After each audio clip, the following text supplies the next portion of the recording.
es de justicia social, de democracia integral, de democracia política, económica, social, cultural.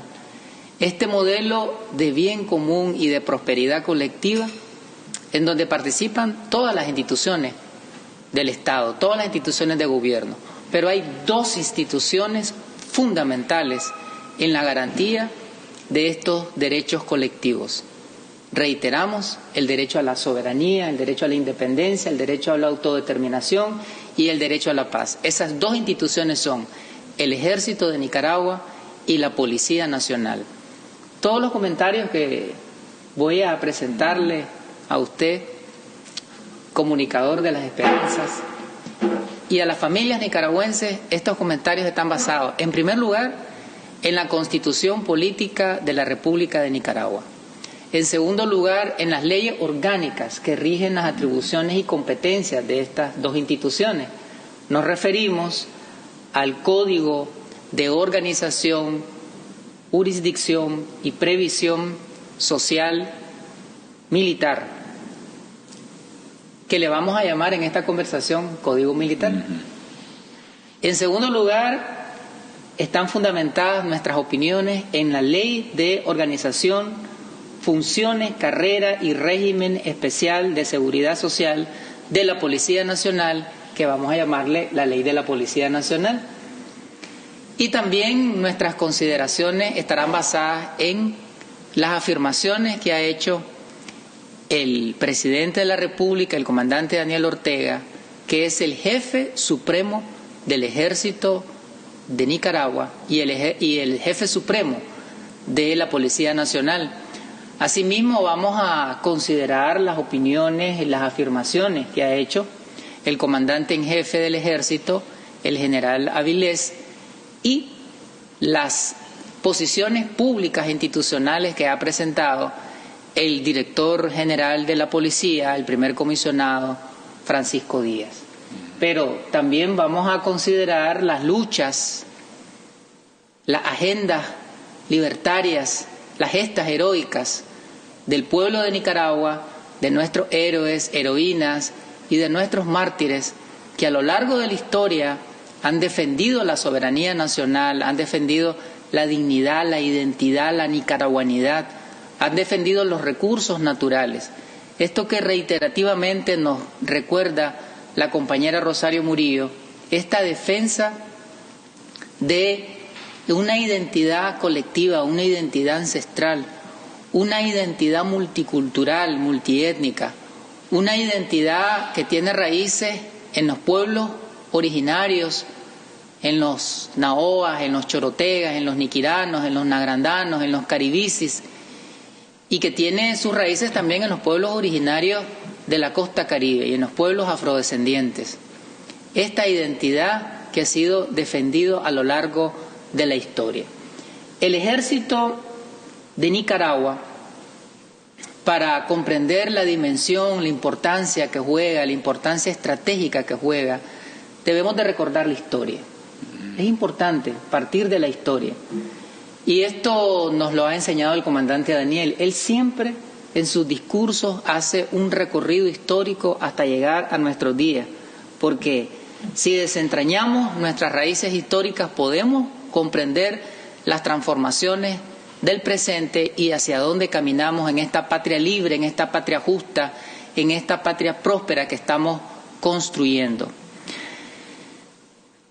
Antes que vinieran los invasores españoles a nuestras tierras en 1502, porque estamos también hablando de la independencia, estamos hablando de la guerra que se liberó contra el filibusterismo, ¿no? Lo que celebramos el 15 de septiembre de 1821 como la independencia y lo que celebramos el 14 de septiembre de 1856 como la primer victoria que tuvo el pueblo de Nicaragua contra el filibusterismo norteamericano. Antes que llegaran los invasores españoles, aquí habían ejércitos, los ejércitos de los caciques nicaraos, de los caciques Tiriangén, Yagateite, de Tenderí, de un conglomerado de caciques que defendían sus tierras no se le llamaba Estado de Nicaragua, no había sido configurado el Estado-Nación todavía, pero sí los territorios fueron defendidos por estos caciques, por estos líderes originarios frente al invasor español que vino a destruir nuestra identidad, nuestra cultura, nuestra arquitectura, nuestra religiosidad, espiritualidad, nuestra forma de organización, nuestra forma de gobierno. Y esos ejércitos resistieron a esa colonización criminal, etnocida, invasora. Y resistieron no solamente cuando vinieron de manera genocida, exterminando a las poblaciones y a las comunidades, sino que mantuvieron ese espíritu de lucha a lo largo de varios siglos, una resistencia. Por eso, cuando se llega a octubre, no decimos que podemos celebrar descubrimiento, sino que estamos recordando y estamos conmemorando los más de 500 años de resistencia indígena. Definitivamente. Y esa resistencia originaria, popular, negra, tiene su raíz entonces en esos ejércitos. Pero luego que los españoles se apropiaron de nuestras tierras, el ejército que rigió Nicaragua desde 1502 hasta 1821 fue el ejército de España.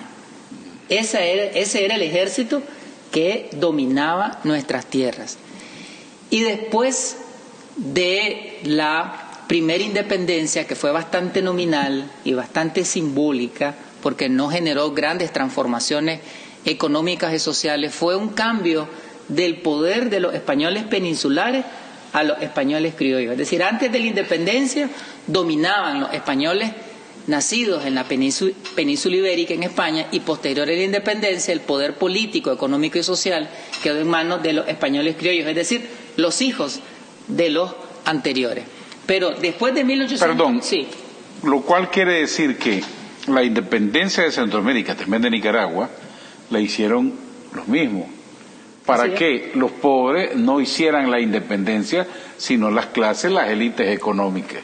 Si nosotros miramos los nombres de los que figuran en la independencia, quiénes firman el acta de la independencia, cuáles eran los contenidos, todo estaba referido a los intereses de la clase emergente, que en ese momento era la burguesía comercial. Es decir, la clase anterior que dominaba eran la aristocracia, eran los terratenientes que eran dueños de prácticamente toda la tierra, pero que además de tener el poder económico tenían el poder político. En cambio, los criollos tenían poder económico, pero no tenían poder político, no se les permitía asumir cargos.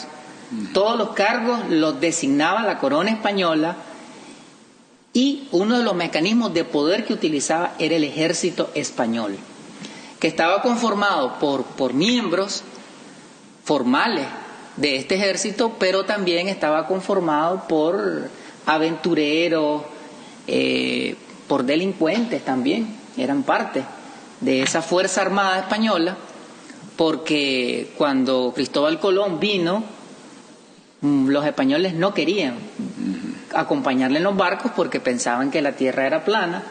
Entonces los reyes le dijeron, bueno, puede ir a los calabozos, puede ir a las cárceles, ¿no?, de aquel tiempo, y esos fueron los que vinieron en los barcos con Cristóbal Colón. Entonces, y en la medida en que vinieron olas migratorias españolas, vinieron incorporándose formalmente al ejército. Pero la idea que quiero transmitir es, de 1502 a 1821, el ejército que regulaba nuestras tierras era el ejército español. Luego, de 1821 hasta 1930, eran ejércitos, grupúsculos que estaban en constante conflicto. No había un ejército nacional. Los conservadores tenían su ejército, los liberales tenían su ejército, y entonces eso causaba caos, anarquía, conflictos, golpes de Estado. Un ejército liberal le daba golpe de Estado a un presidente conservador, un ejército conservador le daba golpe de Estado a un presidente liberal, y así vivimos por décadas. Es decir, el país no tenía institucionalidad. Luego, estoy haciendo una supersíntesis de la historia, es muy difícil en pocos minutos hacer este recorrido, ¿no? Histórico, político, militar. Luego, en 1930, la fuerza militar que se entroniza en el país es la Guardia Nacional. Impuesta por otro ejército intervencionista. Exactamente. El ejército de los Estados Unidos. Esa Guardia Nacional fue dirigida, organizada, doctrinada por el ejército de los Estados Unidos. Entonces pasamos de estar dominado por el ejército español colonial a estar dominado por el ejército norteamericano neocolonial. Entonces no tuvimos un ejército de raíces nacionalistas, y la Guardia Nacional estuvo en el poder como brazo militar, como brazo represor de la dictadura de los Somoza desde los años 30 hasta 1979. Entonces, si vemos el recorrido de la historia, no tuvimos un ejército con sentido nacionalista, con sentido de patria. El único ejército que tenía ese sentido de amor a la patria, de dignidad nacional, fue el Ejército Defensor de la Soberanía Nacional, que se constituyó precisamente un 2 de septiembre de 1927.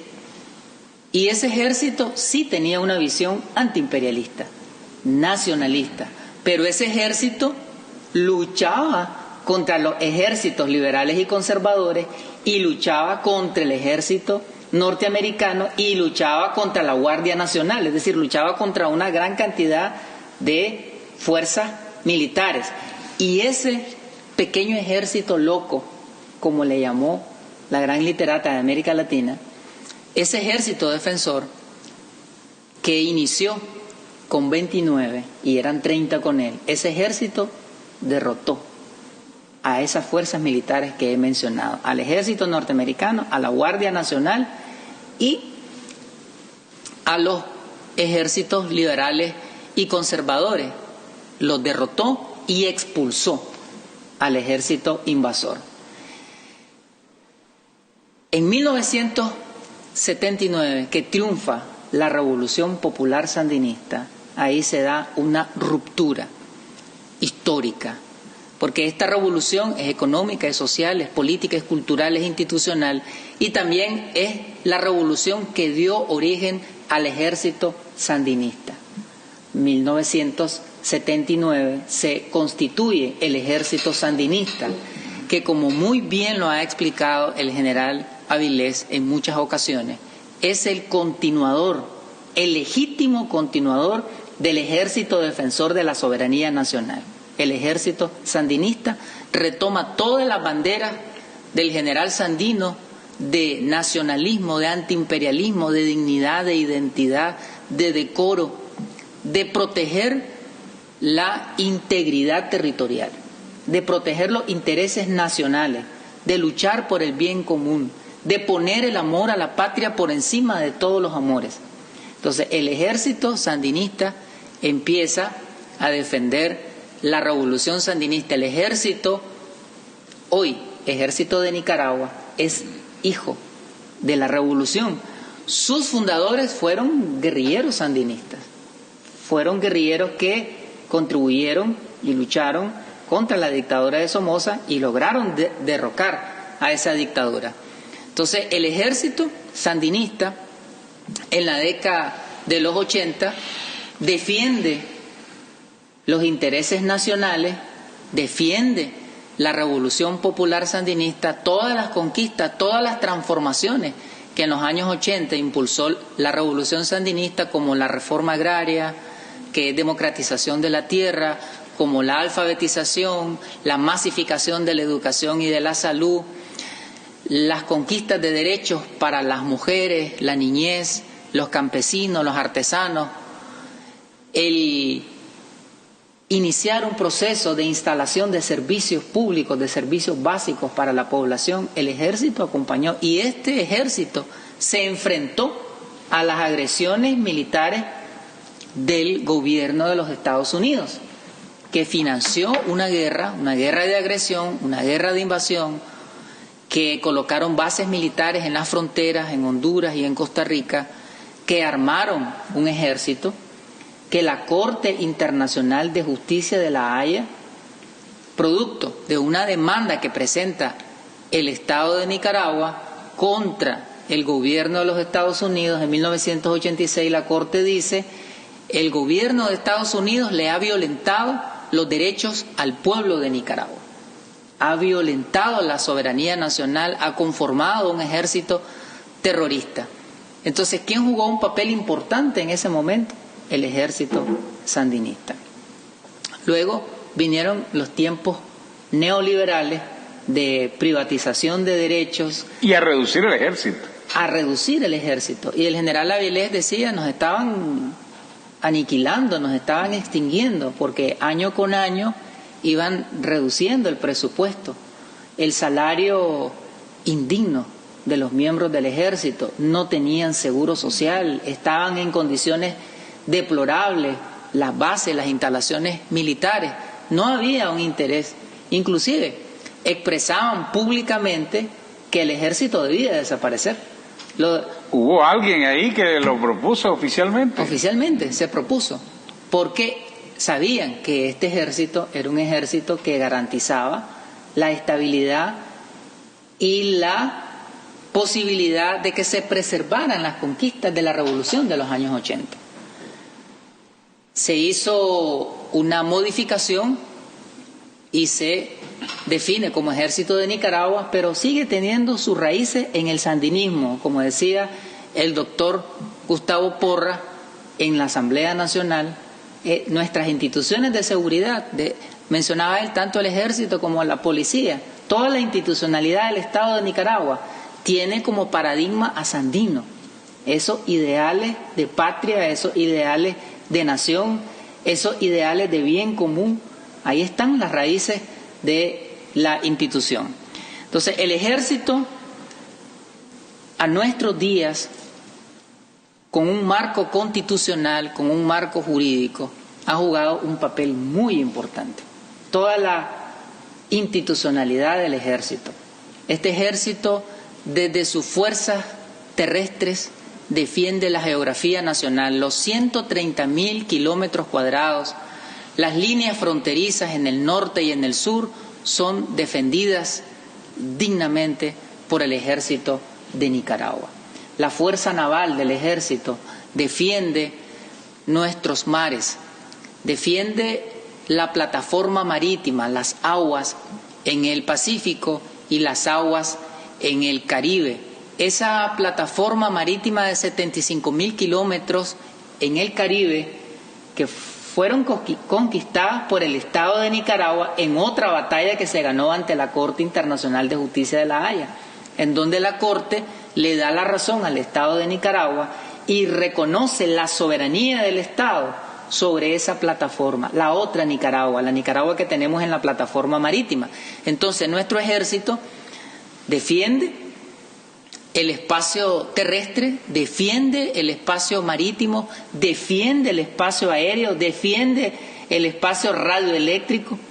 Nuestro ejército defiende el espacio aéreo a través de la Fuerza Aérea del Ejército.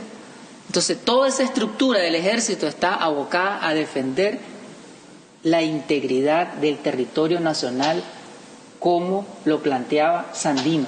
Defender cada palmo del territorio nacional. Y esa es la misión que ha venido cumpliendo el ejército en estos 44 años.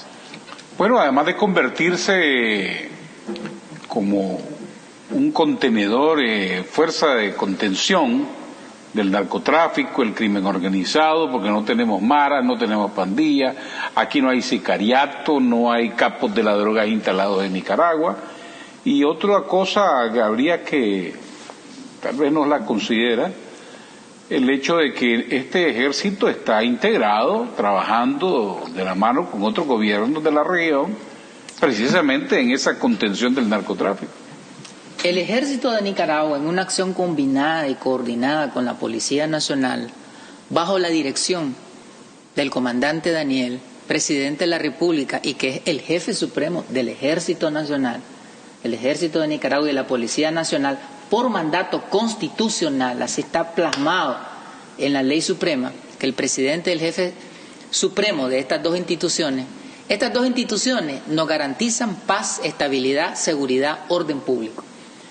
Nicaragua es el país más seguro de la región. Nicaragua es el único país que no tiene maras y pandillas. En Nicaragua no hay zonas de peaje en donde los productores, los comerciantes tengan que pagar para poder transitar o para poder llevar sus productos, sus mercancías. Nicaragua es un país libre del narcotráfico, libre del crimen organizado transnacional. Aquí ese crimen transnacional no ha permeado las instituciones de seguridad pública. Aquí no tenemos secuestros exprés, aquí no tenemos asaltos de bancos, aquí no tenemos control territorial, aquí no tenemos asaltos a buses, es decir, que se detengan en la carretera constantemente los buses. Es decir, los índices de criminalidad de Nicaragua son los más bajos de la región. Tenemos la tasa de homicidio más baja de América Central, 7 homicidios por cada 100.000 habitantes. Tenemos, si empezamos a analizar todos los índices delictivos, tenemos de los más bajos delitos contra la vida, los más bajos delitos contra la propiedad, los más bajos delitos sexuales y los delitos contra la vida, de los más bajos. Entonces, eso es garantizado porque nuestras dos instituciones de seguridad, tanto el Ejército como la policía, articuladamente están combatiendo el crimen organizado. Y lo que usted decía, estimado Adolfo, que somos un muro de contención contra las 3 formas de negocio ilícito más lucrativos del mundo. Somos un muro de contención contra el tráfico, el narcotráfico, tráfico de cocaína, tráfico de marihuana, otras drogas sintéticas. Somos un muro de contención. En segundo lugar, contra el tráfico de armas, tráfico de municiones. Y en tercer lugar, contra el tráfico de personas, tráfico de migrantes, trata de personas. O sea, esos 3 delitos, Nicaragua ha sido reconocido a nivel internacional como un país exitoso, y la policía y el ejército de Nicaragua como las piezas claves en el combate a esas 3 formas delictivas y en configurarnos como ese muro de contención que evita que ese tráfico de los elementos que hemos mencionado no pasen de nuestro país. Hablemos de la Policía Nacional ahora para que le ganemos al tiempo. La Policía Nacional es una institución constitucional, igual que el Ejército, que es una institución constitucional, e igual que el Ejército tiene sus raíces en la Revolución Popular Sandinista. La policía sandinista surge también en 1979, posterior a ese derrocamiento de la dictadura de los Somoza, y de igual manera los fundadores de la Policía Nacional también fueron guerrilleros sandinistas. Entonces, la ideología tanto del Ejército como de la policía es una ideología nacionalista. En otros países, el Ejército y la policía son formados en las academias norteamericanas. Es decir, los generales del Ejército vienen de la Academia de la Escuela de las Américas. Y de West Point. Y los miembros de la policía también en otros países, en la mayoría de países de América Latina. Esa es una excepción en Nicaragua, en Cuba, donde hubo una revolución estructural y en donde las raíces de estas dos instituciones nacen del seno popular, nacen de los campesinos, de los artesanos, de los sectores que históricamente fueron excluidos por el capital, que fueron excluidos por la dictadura, que fueron excluidos por la oligarquía. Entonces la policía es una policía que nace de la comunidad, que nace del sector popular, como lo ha expresado en estos días su director general, primer comisionado, Francisco Díaz. Y entonces esta policía sandinista, que ahora es Policía Nacional, pero que no ha cambiado ni su doctrina, ni su filosofía, ni sus principios. Entonces, en base a nuestra Constitución creada en revolución, o sea, hay una concatenación. Ejército y policía nacen de la revolución y la Constitución también nace de la revolución. Entonces, los mandatos que tienen estas dos instituciones, el mandato que tiene la Policía Nacional, tiene que ver con la preservación de la vida. Ese es el mandato que tiene la Policía Nacional y que lo ha cumplido. Estas dos instituciones, nuestra Policía Nacional ha cumplido con ese mandato de la Ley Suprema de proteger la vida del pueblo. Tiene como mandato también la Policía Nacional proteger la seguridad de las personas, la seguridad del orden social, del orden interno.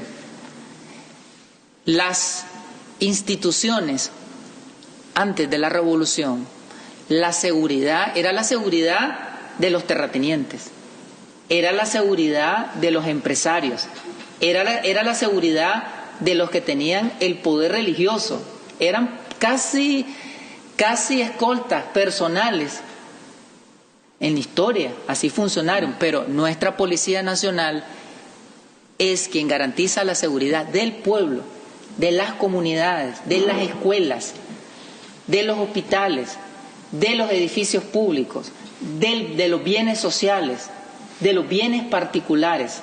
Entonces es una policía que contribuye a la paz social, a la paz comunitaria, al orden interno, a la estabilidad del país. También la Policía Nacional, por mandato constitucional y por mandato de ley, tiene como función perseguir, prevenir e investigar el delito. Sí, tiene una misión integral alrededor del fenómeno delictivo. Por un lado, prevenirlo. Nuestra policía no es como la policía de otros países, que son policías que reprimen, que son policías que criminalizan y judicializan los problemas sociales. Nuestra policía es una policía preventiva. Es una policía que no solo nace de la comunidad, sino que es una policía que hace su labor desde la comunidad para la comunidad. Es una policía preventiva, proactiva y comunitaria. Y la policía, para cumplir este mandato, tiene una diversidad de infraestructuras, de programas, de líneas de trabajo. La policía tiene la Dirección de Asuntos Juveniles, la policía tiene un programa de cultura de paz para los jóvenes, tiene las comisarías de la mujer y de la niñez, tiene las unidades móviles policiales. Todo esto que estoy mencionando son estructuras, son instancias, programas de la policía que permite combatir el delito antes que éste se manifieste, es decir, una labor de prevención. Pero también la policía tiene una misión de persecución y de investigación, que lo hace combinado con el Ministerio Público. Es decir, cuando estamos frente a un delito, ya sea por la vía de una denuncia o por una actuación de oficio de mutuos propios, por cualquiera de las dos vías, dependiendo del tipo de delito y de la gravedad del mismo, la policía hace una labor de investigación para contribuir con el sistema de justicia para que los delitos no queden en la impunidad una vez que se cometen. Y Nicaragua es uno de los países que tiene las tasas más bajas alrededor de impunidad. Es decir, en Nicaragua, cuando se presentan los delitos y se inicia un proceso de acusación judicial y la policía contribuye a reunir las pruebas periciales, las pruebas documentales, las pruebas testificales en una articulación con el Ministerio Público, ese proceso de judicialización culmina con una sentencia condenatoria. Entonces la Policía Nacional contribuye al acceso a la justicia del pueblo. Tenemos una policía que contribuye a la prevención y a la judicialización de los delitos de violencia contra la mujer a través de las comisarías de la mujer y la niñez. Todos estos delitos que se cometen de violencia física, violencia psicológica, violencia sexual, violencia patrimonial, las comisarías juegan un papel importante de atención, de prevención, pero también de contribuir a la judicialización de esos delitos para que no queden en la impunidad. Y ahora, para garantizar esta seguridad ciudadana, se han ido creando, inaugurando en muchos municipios las unidades de seguridad ciudadana. Las unidades de seguridad ciudadana, que el modelo del gobierno de bien común, este gobierno de justicia social, este modelo de seguridad humana. El gobierno sandinista tiene un modelo de seguridad humana, que es más allá de seguridad ciudadana. La seguridad humana implica seguridad social, seguridad alimentaria, seguridad jurídica, seguridad ciudadana. Es decir, todas las dimensiones de la seguridad, nuestro gobierno, a través de las políticas públicas, a través de los programas sociales y a través de la actuación y la intervención oportuna, pertinente y eficaz del ejército y de la policía, hemos contribuido a ir fortaleciendo este modelo de seguridad. Este modelo que protege la vida de las personas en todas sus manifestaciones, que protege la vida de las personas frente a los desastres naturales, que protege la vida de las personas, familias y comunidades frente a los fenómenos delictivos, frente a los eventos o fenómenos de la naturaleza, frente al consumo de drogas, frente a distintas manifestaciones de la violencia. Todos esos elementos están garantizados y protegidos a través de este modelo de seguridad humana, este modelo de soberanía plena, este modelo de protección de la territorialidad y este modelo de defensa de la Constitución. Tanto el ejército como la policía han dicho, somos leales y somos fieles y estamos cohesionados frente al imperialismo norteamericano. Y las dos instituciones y sus máximas autoridades han dicho, no nos vendemos, no nos rendimos, no vamos a traicionar nuestra revolución, no vamos a traicionar nuestra patria, no vamos a traicionar nuestro jefe supremo, nuestra jefatura suprema, que es el presidente de la República y la vicepresidenta de la República. No vamos a traicionar al pueblo, porque las dos instituciones nacen del pueblo. El ejército es el pueblo armado y la policía es una policía que nace de las entrañas de la comunidad. Entonces ambas instituciones son pueblo armado, son pueblo en el ejercicio de la función de proteger la patria. Entonces en Nicaragua han dicho las máximas autoridades de estas instituciones, no habrá jamás golpe de Estado, porque estas instituciones garantizan la protección de la nación, la protección del orden constitucional, y un golpe de Estado es tratar de fragmentar el orden constitucional. Lo intentaron en el 2018, pero no pudieron ni podrán, porque existe esa articulación ejército, policía, pueblo, comunidad, sistema institucional de gobierno bajo la jefatura del presidente de la República. En 2 minutos o 3 minutos, los nicaragüenses debemos de sentirnos seguros, tranquilos, orgullosos de la Policía Nacional, el Ejército de Nicaragua. ¿La paz sigue siendo el principal desafío? El Ejército de Nicaragua y la Policía Nacional, bajo la conducción del comandante Daniel, presidente de la República, nos garantizan paz, tranquilidad, seguridad, estabilidad. Y eso se traduce en que los estadios están llenos y la gente disfruta del deporte. Eso se traduce en que todos los mercados están llenos y los productores llevan sus productos, sus mercancías a los mercados en los 153 municipios del país. Eso se refleja en que todos los grupos religiosos están celebrando sus actividades religiosas en paz, en alegría, en los templos católicos, evangélicos, en las misas, en los cultos, en las campañas evangelísticas, en las prédicas, en las evangelizaciones, en las vigilias al aire libre. El pueblo de Nicaragua, que es un pueblo religioso, está celebrando su religiosidad y su espiritualidad con libertad, en paz, en seguridad. Eso se refleja en que los jóvenes van tranquilos a estudiar en preescolar, en primaria, en secundaria, en la educación tecnológica, en la educación universitaria.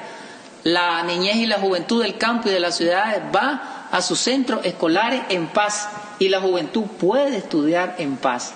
Eso se traduce en que los productores realizan sus actividades y en los informes que nos han presentado nuestras instituciones, tanto el Ejército como la Policía Nacional, nos dan cuenta cómo estas instituciones evitan que se cometan delitos contra los productores.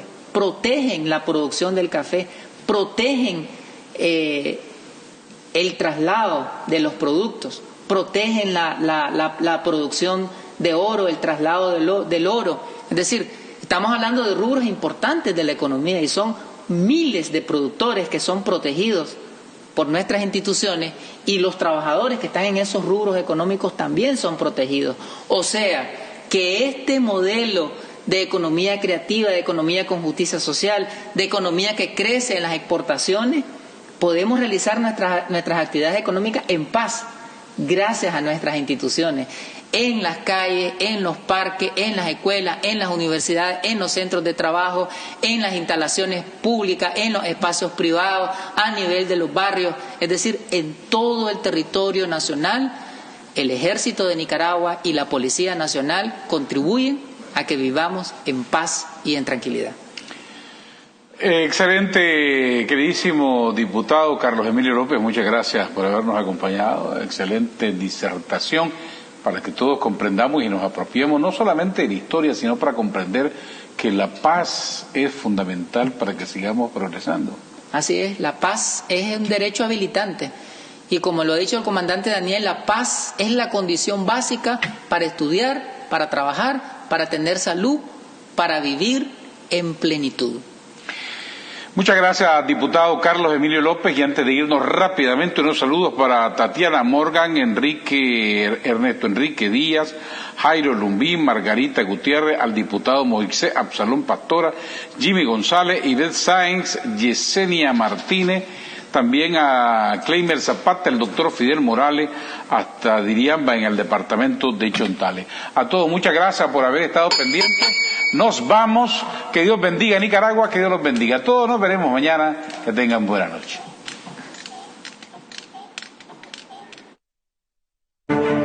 Esto fue Informe Pastrán TV, con las entrevistas que forman e informan a la opinión pública sobre el acontecer de Nicaragua y el mundo.